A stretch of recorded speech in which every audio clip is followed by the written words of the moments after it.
Good morning all the students. अध्याय 8 में हमारे क्वेश्चन नंबर 9 तक कंप्लीट हो चुके थे। जो त्रिकोणमिति है, ऊंचाई और दूरी पे आधारित है क्वेश्चन इसके। उसके क्वेश्चन नंबर हम 9 तक कंप्लीट कर चुके थे और अब हम लेंगे क्वेश्चन नंबर 10वें से स्टार्ट करेंगे। और 9 तक के क्वेश्चनों का शायद आपने रिपीट दोबारा किया होगा और इन क्वेश्चनों की शर्त है कि इनका डायग्राम सही है तो क्वेश्चन आपका सही जाएगा। क्वेश्चन को पढ़ते जाओ और उसी के अनुसार आप डायग्राम बनाते जाइए इसका। तो क्वेश्चन नंबर 10वां, एक पहाड़ी का ढलान क्षैतिज से 60 मीटर का कोण बनाता है। पहले तो देखो पहाड़ी है, पहाड़ी का ढलान, ढलान का मतलब कर्ण के रूप में हो गया है। इस प्रकार से ये पहाड़ी है, इस प्रकार से हम पहाड़ी मान सकते हैं। ये सीधी दूरी तो क्या आ जाएगी, इसकी ऊंचाई, पहाड़ी की ऊंचाई, और ये पहाड़ी का ढलान यानी पहाड़ी का ढलान। तो इस प्रकार से इसको दोबारा बनाते हैं एक बार। और पहाड़ी का ढलान कौन सा रहेगा, ये रहेगा। तो क्षैतिज के साथ कितने डिग्री का कोण बना रहा है, 60 डिग्री का कोण बनाता है। क्षैतिज के साथ 60 डिग्री का कोण बनाता है पहाड़ी का ढलान। यदि शिखर तक पहुंचने में 500 मीटर चलना पड़ता है, अब आपको इस पे चढ़ाई करनी है पहाड़ी पर, तो किस तरफ से आप इस पे चढ़ोगे। जो ढलान है उसके साइड से हम चलेंगे, पहाड़ी की ऊंचाई तक पहुंचना है। सीधी दूरी तो हम तय नहीं कर सकते, तो इसलिए आपको ढलान से होते हुए चलना पड़ेगा ऊपर। और ये दूरी कितनी है, 500 मीटर। ये दूरी आपको कितनी दी हुई है, 500 मीटर। ये ए बी आ गई, जो पहाड़ी आ गई, पहाड़ी की सीधी ऊंचाई। पहाड़ी आपके पास ए बी। यदि शिखर तक पहुंचने में 500 मीटर चलना पड़ता है तो पहाड़ी की ऊंचाई ज्ञात करो।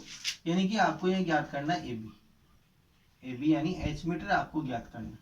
इसका डायग्राम आप समझ गए होंगे। ए बी हो गई पहाड़ी, और पहाड़ी का ढलान कौन सा होगा, ए सी के रूप में होगा। या सी पॉइंट लेते हैं तो किस रूप में होगा, ए सी के रूप में, क्योंकि पहाड़ी तक आप सीधा नहीं चढ़ सकते, इसलिए हमारे को कर्ण के रूप में, जो कर्ण है यानी कि जो ढाल है उसके रूप में हम इस पे चढ़ेंगे। यानी 500 मीटर आपको दूरी तय करनी पड़ेगी। सी से लेकर ए तक का बिंदु है, वहां तक पहुंचने में, यहां तक पहुंचने में। तो यहां पर हम लिखेंगे चित्र के अनुसार, चित्र के अनुसार। तो चित्र के अनुसार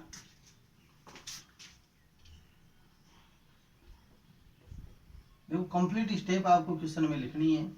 चित्र के अनुसार माना कि पहाड़ी की ऊंचाई, माना कि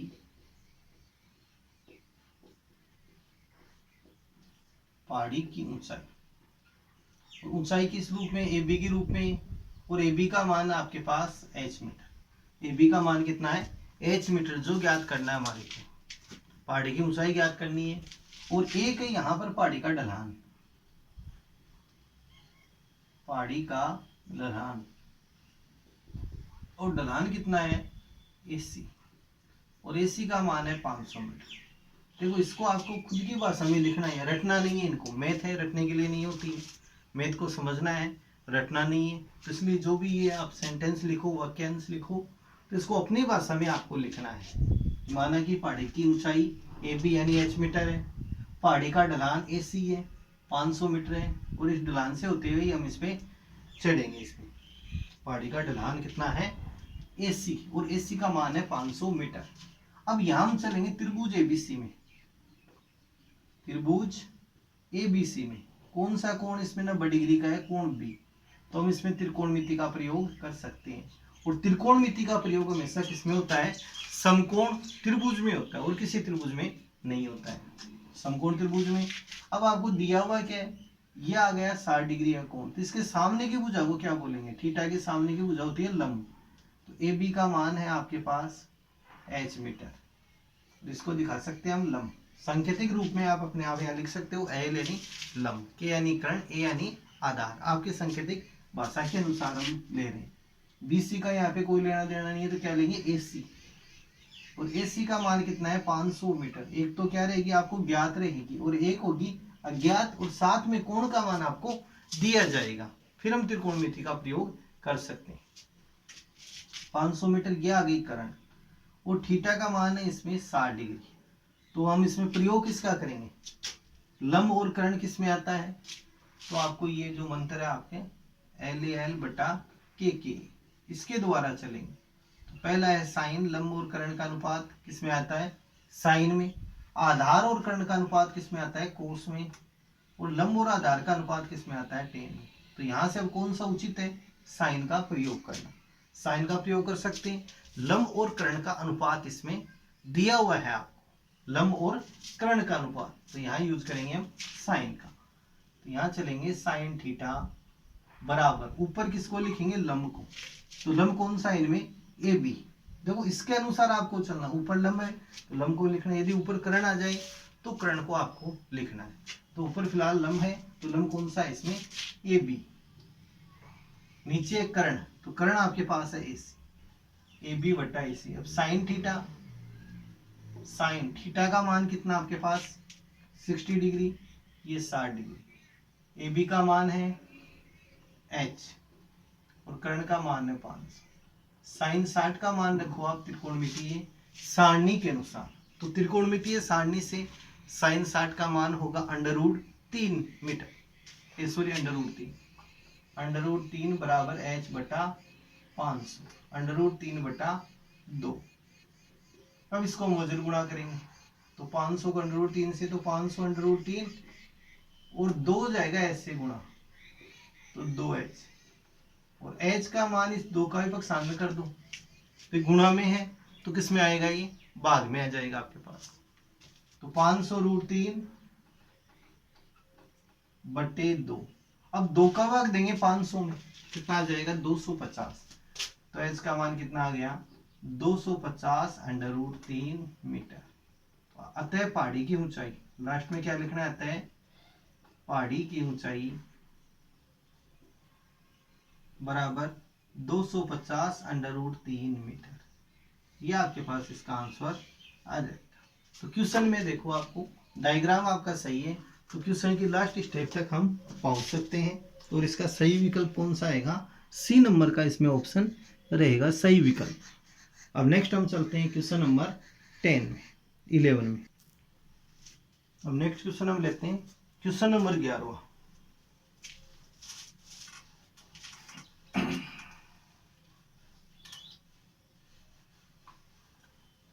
क्वेश्चन नंबर 11 को ध्यानपूर्वक पढ़िए। क्वेश्चन नंबर 11, एक मीनार क्षैतिज समतल पर ऊर्ध्वाधर खड़ी है। कोई मीनार है, वो क्षैतिज समतल पर ऊर्ध्वाधर खड़ी है। ये कोई मीनार होगी, कहाँ खड़ी है, समतल पर, ये समतल हो गया। तो ये मीनार क्षैतिज समतल पर खड़ी है। यदि सूर्य का उन्नयन कोण 30 डिग्री है और मीनार की छाया की लंबाई 45 मीटर है। सूर्य का उन्नयन कोण, सूर्य यहां चमक रहा है,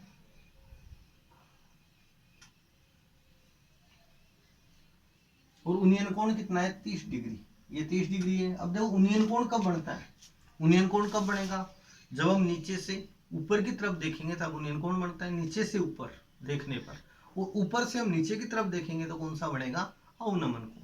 अब यहाँ पर देखो दो स्थिति बनती है, उन्नयन आता है, उन्नयन शब्द आता है, तब तो प्रेक्षक की स्थिति कहाँ बनती है, नीचे, कि नीचे से प्रेक्षक कहाँ देख रहा है, ऊपर की तरफ देख रहा है। और जब मान लो आता है अवनमन कोण, तब प्रेक्षक की स्थिति कहाँ रहती है, ऊपर, ऊपर से नीचे की तरफ वो देखता है। दो बातों का ध्यान रखना है, उन्नयन और अवनमन आते ही प्रेक्षक की स्थिति बदल जाती है। यदि हम ऊपर ऊपर खड़े हैं तो कौन से का यूज होगा, अवनमन का। यदि नीचे खड़े होकर देख रहे हैं तो उन्नयन कोण का प्रयोग होगा। दो स्थितियों से आपको पता चल जाएगा। 30 डिग्री का छाया की लंबाई, तो इसकी छाया आ जाएगी, छाया की लंबाई कितनी है 45 मीटर, ये छाया आपके पास। अब इसका नामकरण आप कर सकते हो PQR या ABC, जो भी आप त्रिभुज लेना चाहो वो ले सकते हो। अब चित्र के अनुसार देखो, क्वेश्चन में पूछा क्या है, मीनार की ऊंचाई ज्ञात करो। मीनार की ऊंचाई यानी PQ आपको ज्ञात करनी। चित्र के अनुसार, ये तो हम सभी में लिखते जा रहे हैं, ये लिखना है क्योंकि हम आगे बढ़ेंगे, चित्र के अनुसार ही पढ़ेंगे, ये चित्र के अनुसार ही आगे बढ़ेंगे। तो मानना कि मीनार की ऊंचाई, मीनार की ऊंचाई। अपनी भाषा में इसको लिखना है आपको। मीनार की ऊंचाई कौन सी आ गई? P Q. और पी क्यू का मान एच मीटर मान लो, या एक्स मान सकते हो, ऊंचाई है इसलिए एक्स एच मान लिया। यदि वैसे छाया की लंबाई रहती तो हम यहाँ एक्स मान लेते, वाई मान लेते, पी मान लेते, क्यू मान लेते, यानी कोई भी है आपके पास एबीसीडी में आप मान सकते हो। ऊंचाई पी क्यू और पी क्यू बराबर एच मीटर। छाया की लंबाई आपको दी हुई है, तो छाया की लंबाई, मीनार की छाया की लंबाई, और ये दिया हुआ आपको 45 मीटर, यानी किस रूप में है? क्यू आर के रूप में, तो 45 मीटर। और अब यहाँ त्रिभुज हम कौन सा लेंगे? त्रिभुज पी क्यू आर में। त्रिभुज पी क्यू आर में आपको चलना, त्रिभुज पी क्यू आर में। पहले तो देखो कौन सा कोण इसमें 90 डिग्री का है वो दिखाओ। कोण क्यू का मान कितना हमारे पास? 90 डिग्री है, तो कोण क्यू बराबर 90 डिग्री। थीटा का मान इसमें कितना है? 30 डिग्री। थीटा का मान 30 है। अब आपको देखो यहाँ दिया हुआ है पी क्यू, तो पी क्यू का मान है एच मीटर, और दूसरा है B C, Q C, Q R का मान है आपके पास 45 मीटर, 45 मीटर। अब पी क्यू तो यहाँ क्या है? थीटा है 30 का, इसके सामने की भुजा को हम क्या कहेंगे? लंब कहेंगे। ये तो आपको दे दिया लंब, और क्यू आर आ गया आधार, क्योंकि 90 के सामने की भुजा कर्ण है, तो कर्ण का तो इसमें कोई लेना देना नहीं है, इसलिए हम यहाँ से किसको लेंगे? छाया की लंबाई, जो किस रूप में है? आधार के रूप में है, और थीटा का मान 30 है। अब यहां से देखो लंब और आधार किस में चलता है? तो वही एल ए एल बटा के, साइन का अनुपात, कर्ण, लंब और कर्ण, ये आधार बटा कर्ण कोस का, और लंब और आधार किसमें है? टेन में। तो लंब और आधार का अनुपात है, लंब और आधार किसका यहाँ यूज करेंगे? साइन का या कोस का या टेन का। तो पहली बात आपको इनमें से प्रयोग करना आना चाहिए कि हम साइन का प्रयोग करें या कोस का करें या टेन का करें। तो अब तक हमारे 11 क्वेश्चन हो गए होंगे, इसमें 11वां क्वेश्चन चल रहा है, तो आपको इनका प्रयोग करना आ गया होगा। फर्स्ट क्वेश्चन से ही हम यही बात बता रहे हैं, तो 11वें क्वेश्चन तक पहुंच गए, तो इस बात का आपको अनुमान लगाना आ गया होगा कि हम किसका प्रयोग करेंगे। तो फिलहाल इसमें किसका प्रयोग करेंगे? लंब और आधार है तो टेन का, तो यहां से हम यूज करेंगे टेन का, तो टेन थीटा के बराबर। अब देखो ऊपर क्या था? लंब और आधार के रूप में लिखना है, तो पहले ऊपर किसको लिखना है? लंब को।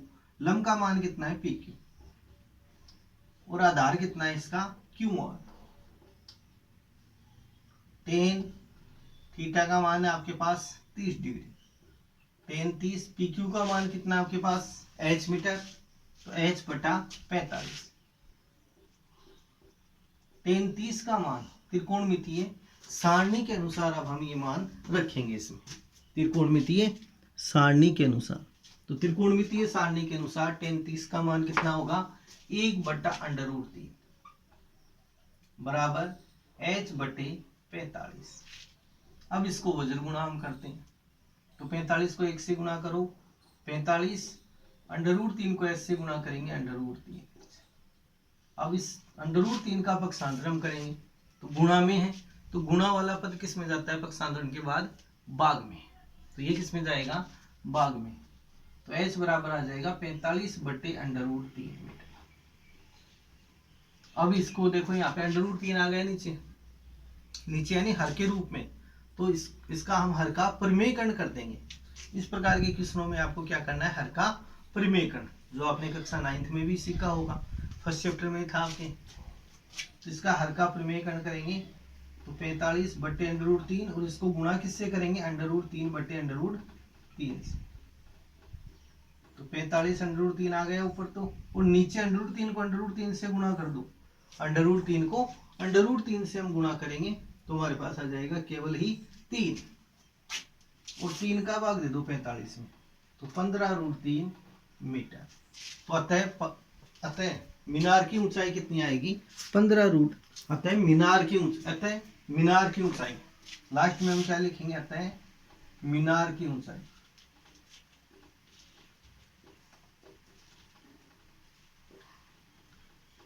15√3 मीटर। ये हमारे पास इसके आंसर आ जाएंगे क्वेश्चन। तो इस रूप से आपको क्वेश्चन को completely step to step question को करना है। नेक्स्ट क्वेश्चन देखो, क्वेश्चन नंबर है 12वां।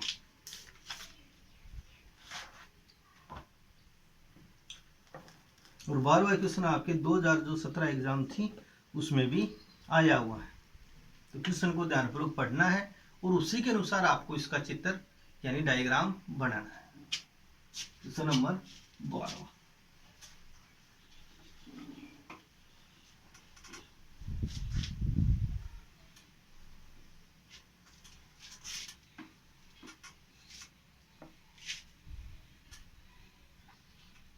क्वेश्चन नंबर 12 देखिए, यानी आंधी के कारण एक वृक्ष का ऊपरी भाग टूटकर क्षैतिज तल पर 60 डिग्री का कोण बनाता है। आंधी के कारण कोई पेड़ है वो टूटकर, उसका ऊपरी भाग टूटकर झुककर और वो पृथ्वी तल के साथ 60 डिग्री का कोण बना रहा है। 1 मिनट क्वेश्चन को कंप्लीट करते हैं। वृक्ष का शिखर क्षैतिज तल पर वृक्ष की जड़ से 10 मीटर की दूरी पर है। क्वेश्चन को ध्यानपूर्वक पढ़ना है। टूटने से पहले वृक्ष की ऊंचाई ज्ञात कीजिए। तो पहले तो हम पेड़ को देखते हैं। टूटने से पहले मान लो पेड़ ये था पी क्यू के रूप में, और ये पॉइंट ए से यहां से टूट गया। किस पॉइंट से टूट गया? ए से। जो ये वृक्ष का शिखर है वो कहाँ के लटक गया? जो इसकी जमीन पे ये पार्ट है वो यहां आ गया, और ये क्यू, तो P A P Q R ये ले लेते हैं। अब देखो ये भाग टूट गया है एपी, एपी टूट के इधर की साइड लटक गया, तो ये दोनों भागों की लंबाई क्या होगी? बराबर हो जाएगी। एपी बराबर ए आर, एपी और ए आर का मान क्या हो जाएगा? बराबर। कारण क्या होगा? देखो पेड़ यहां से टूटा ए से, तेज तूफान के कारण, यानी हवा चली और हवा के कारण ये पेड़ टूट के इस बिंदु से इधर की साइड लटक गए हैं। ये एपी और ये ए आर वाली दूरियां क्या होगी? बराबर हो जाएगी चित्र के अनुसार। अब यहाँ पूछा है, और फिर देखो वृक्ष की जड़ से 10 मीटर की दूरी पर है वृक्ष का शिखर। वृक्ष का शिखर ये है, लेकिन फिलहाल टूटने के बाद शिखर कहाँ है? यहाँ आ गया शिखर इसका टूटने के बाद, और ये शिखर इसकी जड़ से, तो वृक्ष की जड़ क्यू पॉइंट पे होगी, तो क्यू से लेकर आर तक की जो दूरी है वो कितनी आ जाएगी? 10 मीटर। ये दूरी कितनी आएगी? 10 मीटर आ जाएगी। तो टूटने से पहले वृक्ष की ऊंचाई ज्ञात करो। तो टूटने से पहले तो मान लो कि पेड़ यानी यहां से टूटा है बिंदु से, तो ए से लेकर क्यू तक की दूरी को तो एच मान लेते हैं, और पी से लेकर ए तक की दूरी को एक्स मानेंगे। तो इस दूरी का मान भी आपके पास कितना आ गया? एक्स ही आ गया। एपी और ए आर यहाँ क्या है? बराबर है। क्वेश्चन में एपी और ए आर यहाँ बराबर है, इसलिए हम ये दूरी मान के चलते हैं। यहाँ पर आपको यदि चित्र समझ में आ गया तो कंप्लीट क्वेश्चन समझ में आ जाए। एक बार और देख लीजिए। पेड़ पी क्यू के रूप में था और बिंदु ए से टूटकर ए आर के रूप में लटक गया, तो यहां से पी ए और ये जो ए आर है ये दूरी बराबर हो जाएगी, और पी ए को हमने क्या माना है? एक्स, तो ए आर का मान भी कितना रहेगा? एक्स, और ए क्यू का मान है एच, और वृक्ष का जो शिखर है वो इसकी जड़ से, क्यू पॉइंट है जो जड़ पे है, इससे कितने मीटर की दूरी पर है? 10 मीटर की दूरी पर है। और ये जो कोण बना रहा है क्षैतिज के साथ, ये कितना बन रहा है कोण इसमें? 60 डिग्री का। यानी आंधी के कारण एक वृक्ष का ऊपरी भाग टूटकर क्षैतिज तल पर 60 डिग्री का कोण बनाता है। कोण का मान भी आपको दिया हुआ है 60 डिग्री। कोण कितना बना रहा है? 60 डिग्री। तो अब हम चलेंगे चित्र के अनुसार। चित्र के अनुसार टूटने से पहले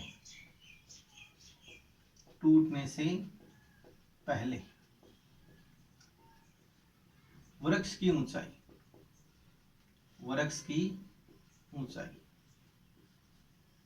और ऊंचाई कौन सी है वृक्ष की? पी क्यू, और पी क्यू का मान आपके पास कितना है? एच प्लस एक्स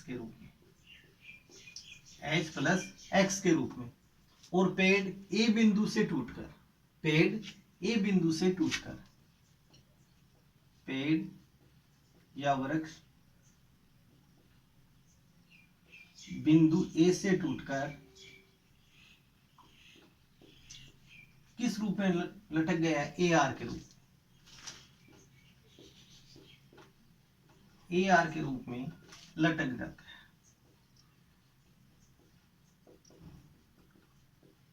अतः ये दूरियां आपके पास बराबर हो जाए कौन सी, AP बराबर AR, AP बराबर AR। और AP को हमने यहाँ क्या माना है X, तो AR का मान भी कितना होगा X हो जाएगा, दोनों दूरियां बराबर। और AQ बराबर H और QR का मान है 10 मीटर। अब क्वेश्चन देखो दो स्टेप में चलेगा, क्वेश्चन को दो स्टेप में लेना है। एक बार तो आपको अनुपात लेना है H का और 10 में, H यानी यहाँ पे क्या बन गया, ये लंब हो गया और ये बन गया आधार। लंब और आधार के साथ चलना है, थीटा का मान वही 60 रहेगा। एक बार ज्ञात और एक बार अज्ञात पद, H और 10 के रूप में, दूसरा लेना X और 10 के रूप में, कर्ण और आधार के साथ। तो यहाँ क्वेश्चन दो स्टेप में जाएगा, एक बार तो हम X का मान ज्ञात करेंगे, एक बार H का मान ज्ञात करेंगे। और दिया हुआ क्या है दोनों में ही, आधार जो 10 है वो दिया हुआ है, तो आधार 10 का प्रयोग करते हुए हम चलेंगे इसमें, कि एक बार तो आपको प्रयोग करना है H का और 10 का। तो इसी त्रिभुज में चल रहे हैं AQR में, डबल AQR में, त्रिभुज AQR में कोण Q का मान 90 डिग्री, थीटा का मान कितना है इसमें 60 डिग्री है, और AQ का मान है H और एक है QR का मान है 10। तो ये तो आ गया लंब और ये आ गया आधार, लंब और आधार। अब लंब और आधार का संबंध किसमें होता है, टेन में। लंब और आधार का संबंध किसमें आएगा, टेन में। तो हम यहाँ किसका प्रयोग करेंगे, टेन का। टेन 60, ये टेन थीटा के बराबर आ जाएगा लंब बटे आधार, AQ बटा QR, और टेन थीटा की जगह टेन 60 के बराबर AQ का मान कितना आपके पास H बटा 10, ऊपर लंब को लिखना है नीचे आधार। अब टेन 60 का मान होता है √3, तो H बटे 10, वज्र गुणा कर दो इसको, तो H का मान कितना आ जाएगा, √3 को 10 से गुणा करेंगे तो 10 √3 मीटर, या फिर H बराबर 10 गुणा √3 का मान होता है 1.732। दो मान आपको पहले भी बताए हुए, √3 का और √2 का। तो √3 का मान आप दोबारा नोट कर सकते हो 1.732, और √2 का मान होता है 1.414। ये दो मान आपको इसमें याद रखते हुए चलना है इस क्वेश्चन में, ये दो मान याद रखते हुए आपको चलना है क्वेश्चन में।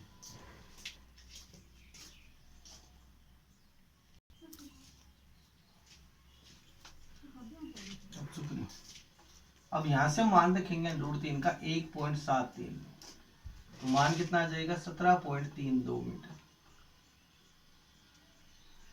ये मान किसका आ गया आपके पास, H का।